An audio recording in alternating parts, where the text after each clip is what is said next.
우리는 지금 무엇을 지키고 있습니까? 여러분들은 무엇을 지키고 계십니까?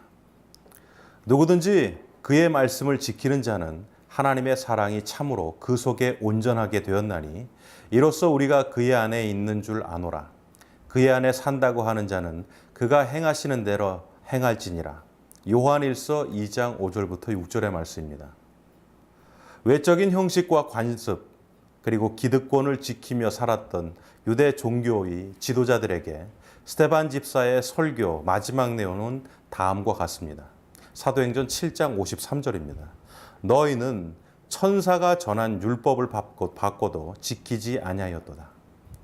썩어 없어질 잠시 있을 이슬과도 같은 것을 위하여 말씀을 받고 듣고도 지키지 않음을 보이는 것에서만 관심을 가지고 그것을 지키며 살았던 유대인들에게 주는 일침의 내용입니다. 유대인들이 지키려 했던 것은 믿음과 하나님의 이름으로 포장된 관습과 편견과 욕망과 이기심 그리고 기득권일 뿐 하나님의 말씀을 지키려고 하지 않았습니다. 하나님의 말씀을 지키려 하지 않았으므로 하나님의 말씀이 또한 그들을 지켜주실 수 없었기 때문입니다. 하나님이 우리들에게 말씀을 지키라 함은 결코 하나님 당신을 위함이 아닙니다. 누가복음 11장 28절의 말씀을 보면 예수께서 이르시되 오히려 하나님의 말씀을 듣고 지키는 자가 복이 있느니라 하시니라.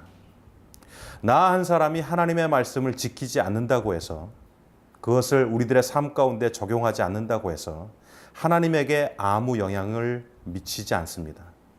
하나님께서 인간들에게 하나님의 말씀을 지키라 하는 것을 바로 인간 자신, 우리를 위함입니다. 하나님의 말씀을 지키는 것은 우리의 삶 속에 천지를 창조하신 하나님의 말씀이 살아 역사하는 것을 의미합니다. 하나님의 말씀을 지킨다는 것은 하나님의 말씀으로 나를 지키는 것입니다. 우리가 과연 그동안 무엇을 애쓰면서 지켜오셨습니까? 우리가 그동안 애써 지켜왔던 것은 도대체 무엇입니까? 돈, 재산은 지켰는데 혹시 가정이 깨어진 것은 아니십니까? 건강을 지키려고 그렇게 노력했는데 영적으로는 이미 우리가 중병에 걸린 건 아닙니까?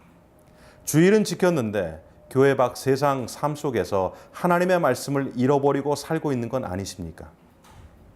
우리의 코끝에서 호흡이 멈추는 순간 우리를 결코 지켜줄 수 없는 것을 지키느라 그때 우리를 지켜줄 것을 상실하는 어리석음을 버리시기 바랍니다. 영원하신 하나님의 말씀을 지키십시오. 살아계신 하나님의 말씀이 우리의 삶 속에서 역사하도록 하십시오.